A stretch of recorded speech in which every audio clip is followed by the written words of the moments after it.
Good morning. It is Thursday, the 19th of February. I'm Maeve McMahon, and this is Europe Today, your daily dose of European news and analysis, live here on Euronews.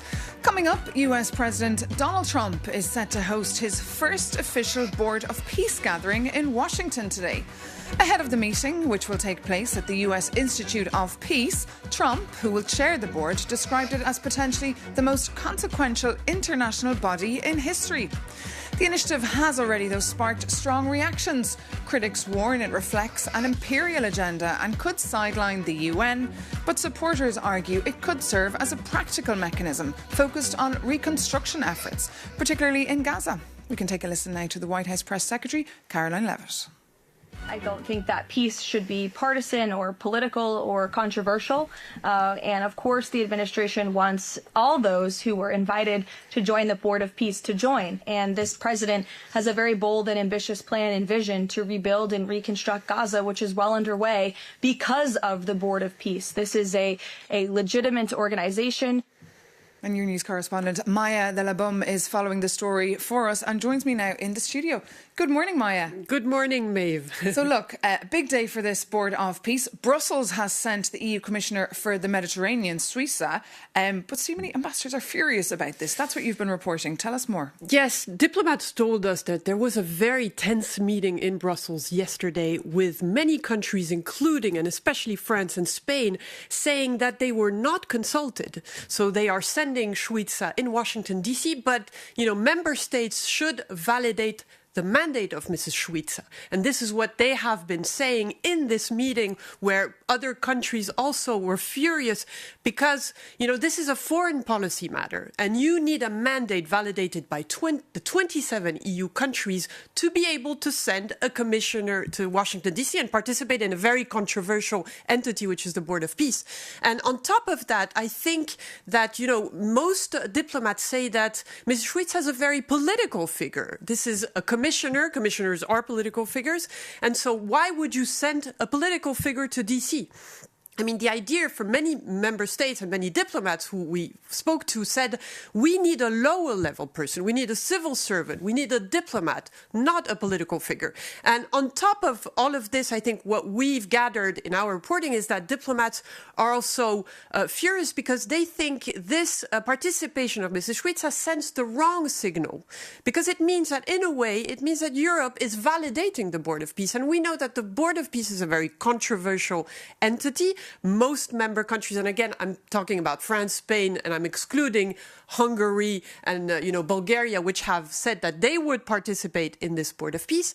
But the reasoning behind this is that it sends the wrong signal that Europe is validating the Board of Peace, which most countries aren't. Yeah, so I'd say there's some awkward phone calls now between the Commission and the capitals. But meanwhile, the Commission is standing by this decision. Yeah, the Commission is standing by this decision because they want to have a voice on this issue, on the issue of Gaza. You know that the European Union is the largest donor of aid in Palestine. It supports the Palestinian Authority. It has supported the Palestinian Authority for decades. And it thinks that, it should participate because this is an issue, this is a reconstruction of Gaza. And Europe should be involved in this reconstruction of Gaza. So what we hear from the Commission is we stand by because we are not joining the Board of Peace, but we need to have a voice. Otherwise, we will be excluded. And, our role in this region is crucial, as they tell us. OK, Maya de la Bum, thank you so much for that live update. And of course, to find out who else will be in Washington, D.C. for those talks, do check out euronews.com. But now, coming up, we'll be joined by Salome Zurishvili, a Georgian politician who served as the president of Georgia from 2018 to 2024. She was the first female to take on this role. Located between Eastern Europe and Western Asia, Georgia was plunged into a political and constitutional crisis after disputed elections that triggered mass anti-government protests. For its part, the European Parliament refuses to recognise the current authorities of the Georgian Dream Party and continue to see Salome Zurishvili as the legitimate president. So good morning. Good morning. Welcome to Europe Today. Lovely to have you with us. Thank you. So the big story for us, of course, here today is Trump's Board of Peace. If you were still in office as president, would you sign up? I think that I know that our neighbors have signed up, and I think that it's very important that the region, the Caucasus, stays united and stays present in all the formats where it can be, and especially for Georgia, it's very important to be a subject of international relations and not only an object, which unfortunately we have become in the past period. And what should the EU forgotten. do? You can see there's big dispute now in the EU about who should go and who should not. Well, that's their own subject, which I'm not here to comment upon. But I think that for a small country like Georgia, which is faced with one enemy, Russia, that we know how it behaves, it's very important to be present in all the formats where it can have its voice heard. And you were at the Munich Security Conference. Marco Rubio was also there, and he was describing the fact that the EU faces, or Europe faces, civilization erasure. How do you interpret that? Well, I think that it has been, first of all, I was not at the Munich conference this year, but I think that it is not true. It's not what happens in one day that suddenly Europe's and this civilization is erased. And on the contrary, I think that what is happening is a wake-up of Europe, which is discovering that together with its huge economic power, its huge civilizational power, it also needs force, strength and military power.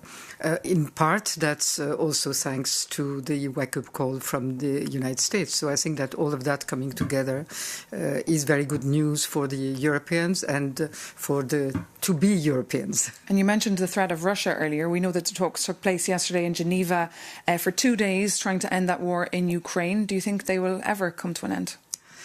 I think, of course, it will come to an end one day. What is important is how it comes to an end, because as neighbors of Russia, all the neighbors of Russia know that Russia has been a constant invader, a constant aggressor, and a constant imperialist power that doesn't know where its borders stop.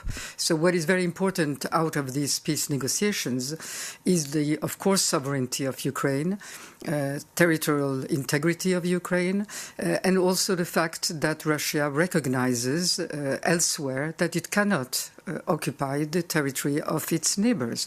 That's true for Abkhazia and Ossetia. That's true for North Dnepr, Transnistria. Is Putin interested in peace, do you think, at these talks? He's never interested in peace. He has to be brought to peace by constraint.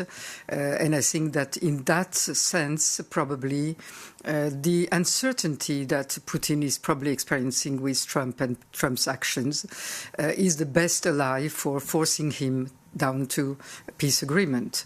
Maybe it's the best time that we have to see Russia having to recognize that somebody is both unpredictable and stronger than he is. And meanwhile in Georgia, what about the path towards EU membership? It's on ice now, talks are on hold. Well, it's a very thick ice at this time because everything that is happening within Georgia today is distancing us from the European path, from the European reforms. We have a capture of the state by Russia. We have a Russian model, in fact, being put into place at a very rapid pace, and that's costless for Russia. Much more costless than, of course, the military intervention in Ukraine. With us, it's taking over institutions, democratic old principles, but there is a civil society, unlike in Russia or unlike in Belarus, a civil society that is fighting, that is resilient. And what more can you do here? What more can you do here? What more can I do? Be heard here, but I'm in Georgia. I'm not here. I'm going out just to have the voice of the Georgian people heard. More attention to Georgia, which is not easy at a time when there are so important and many crises around us.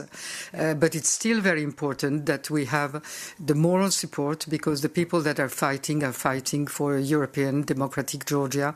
And we think that it's important not only for Georgians, questions, but it's important for the future of a strong Europe, very present in the Caucasus and also American partners. Okay, Salome Sarashvili, thank you so much for being our guest this morning here on Europe Today. But now, moving on, speaking on Europe Today just yesterday, the US Ambassador to the European Union, Andrew Puzder, said that Europe has a major problem with mass migration.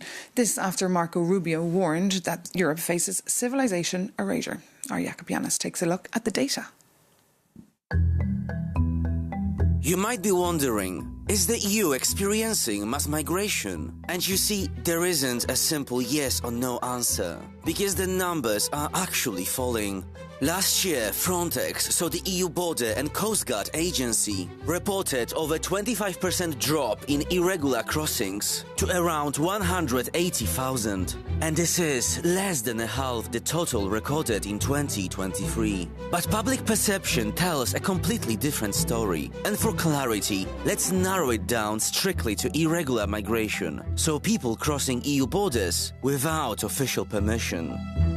Because the feeling of a crisis is so strong, mainstream politicians are adapting policies that used to be considered taboo. And take Denmark as an example. Led by a centre-left government, they are pushing a zero-refugee policy and advocating for asylum processing outside of Europe. And as this Denmark model spreads, the European Commission and major players like Germany are now officially backing the idea of return hubs in third countries. But this new approach is tearing the EU apart. And while the European Parliament just voted to allow deportations to unrelated third countries, Spain is going the opposite way.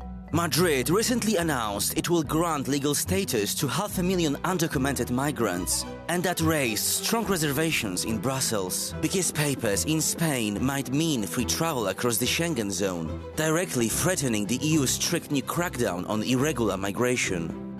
Meanwhile, over 4 million Ukrainian war refugees live in the EU legally. Fleeing Russia's invasion, they did not come by choice. And, what's important, they did receive official EU protection. But when you walk down the street, perception doesn't care about visas or paperwork. And that is why this clash is no longer about policies and numbers, or even the migrants themselves.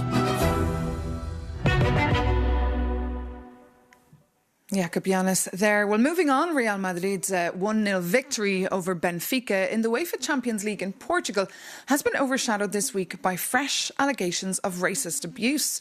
The 25-year-old Brazilian professional footballer, Vinicius Junior, was allegedly verbally abused, prompting the referee to hold up the match and trigger an anti-racism protocol. For more on the impact of this, we can now cross over to Lisbon, where Euronews' correspondent João Azevedo is standing by for us, outside the very football stadium where the incident occurred.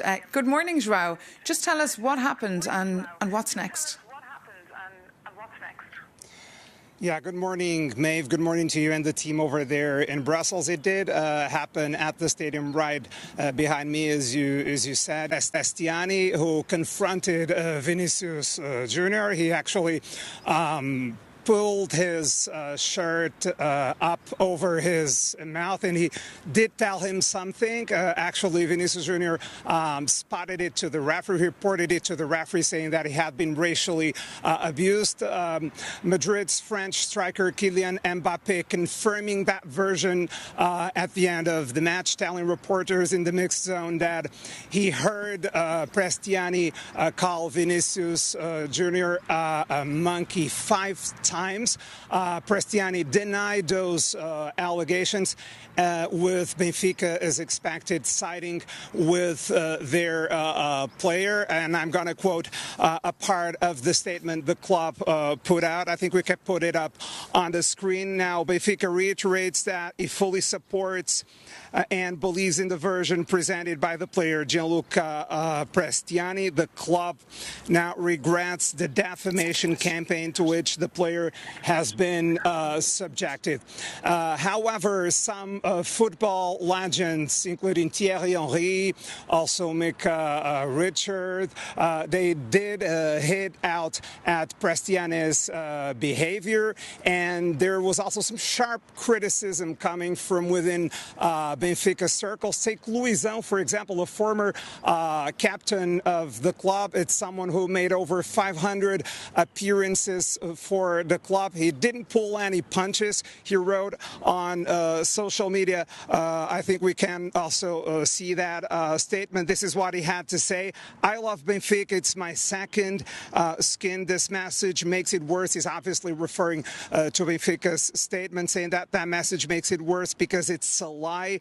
It was a racist act, yes, and I am ashamed of that. So pretty strong words there from Luizão. Now, UEFA has appointed an ethics and disciplinary agent who will be charged with investigating the incident. Of course, a judicial battle is now going to start.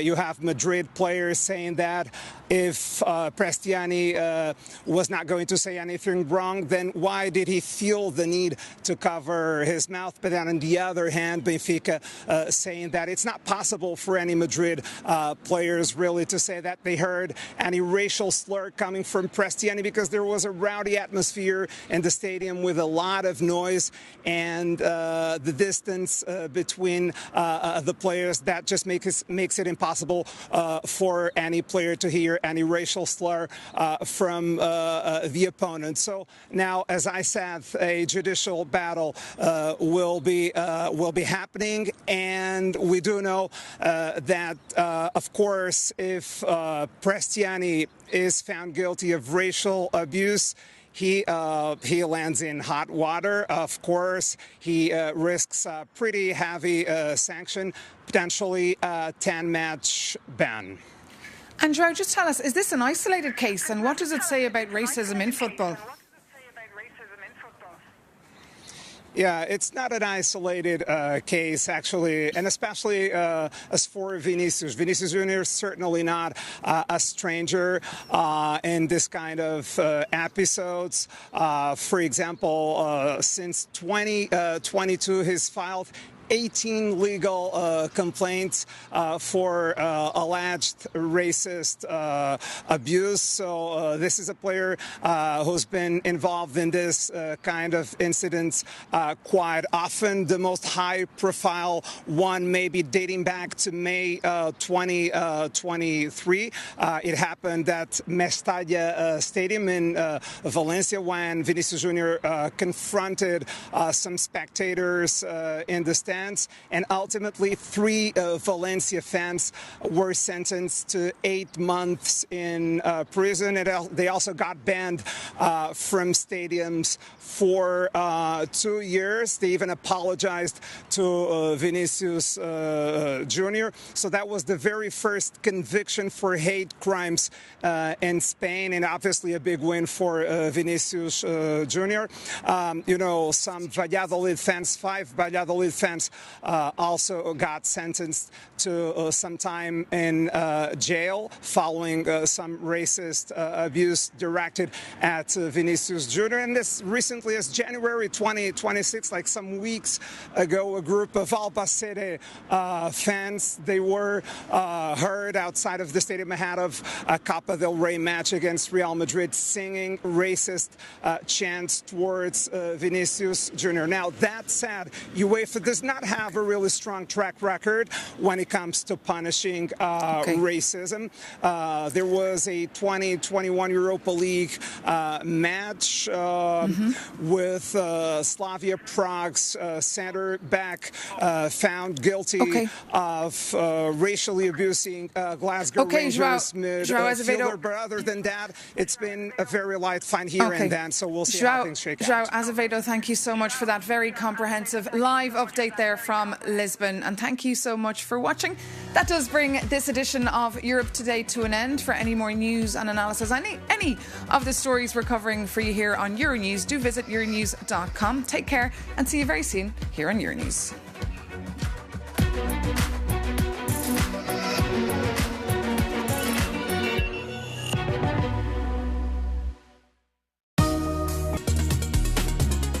regions where EU projects have tangible impacts on people's lives. With Smart Regions on Euronews and Euronews.com. Will Spain's regularised migrants be granted the right to vote? Spain's controversial move to give legal status to around 500,000 undocumented migrants has ramped up the debate on immigration across Europe. But dubious and misleading claims have also surfaced amid the more authentic criticism and analysis.